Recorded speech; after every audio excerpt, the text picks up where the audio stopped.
Let's bring you a little bit more now about the American stars who are calling for a boycott of this year's Oscars ceremony because all the people ultimately nominated for the main acting awards are white. Actress Jada Pinkett Smith, the director Spike Lee too have said they will not be attending the event later this month. It begs the question, are the Oscars, the Academy, in some way institutionally racist? Joining us now to discuss this, the film critic Neil Smith and the theatre academic Dr. Jami Rogers. Welcome to both of you. Dr. Rogers, if we can start with you. The blunt question is whether the Academy and the nearly 6,000 voters who decide who will get these awards are institutionally racist. What say you? Well, I think it's a problem. Whether it's institutionally racist is something they'll probably have to investigate for themselves. But it's certainly an underrepresentation of people of colour in the award ceremonies. And I'm thinking particularly of David Oyelowo last year not getting even nominated for Selma.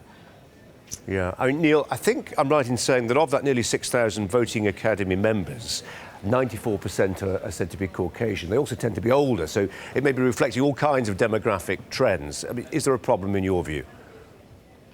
Well, the problem really is a matter of recruitment and refreshing those ranks with people who are part of a minority who may then go on to nominate people of minority. So it's a bit of a chicken and egg situation. How do you refresh the rank? The traditional way is you nominate people, then they get invited to join, and that you get that kind of knock-on effect. And in the 70s and 80s, there was a real attempt to refresh the age group, to bring in more younger people. So that's what they're facing now. But you know, if you're not nominating them, you can't get them. So I think they really have to work on how they actually kind of refresh the ranks of the Academy and be a bit more proactive in the people that they're actually going after.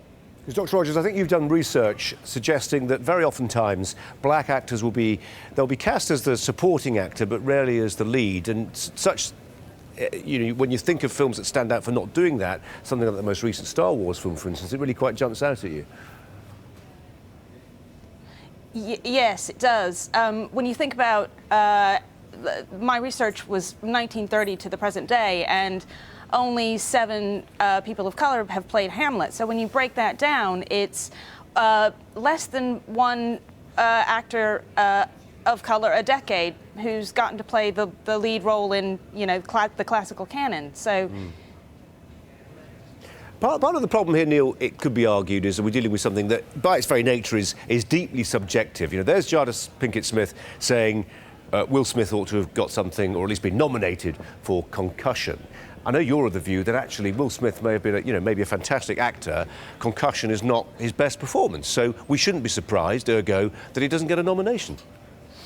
Yeah, I think there are more significant omissions. But what's really unfortunate this year is even when you could say the Academy is trying to do the right thing, it does the wrong thing. A lot of people think that the film Straight Outta Compton, which is a biopic of sorts about an American rap group, NWA, that should have got a Best Picture nomination. It didn't. It got a Best Screenplay nomination for its white screenwriters. A lot of people think the latest Rocky movie, Creed, which has a black star, has a black director, should have been nominated in its categories. No, it's in supporting actor for Sylvester Stallone. So unfortunately, it's a matter of perception, and I don't think there's any intention behind it. But even unintentionally, the Academy is in a bit of a hole.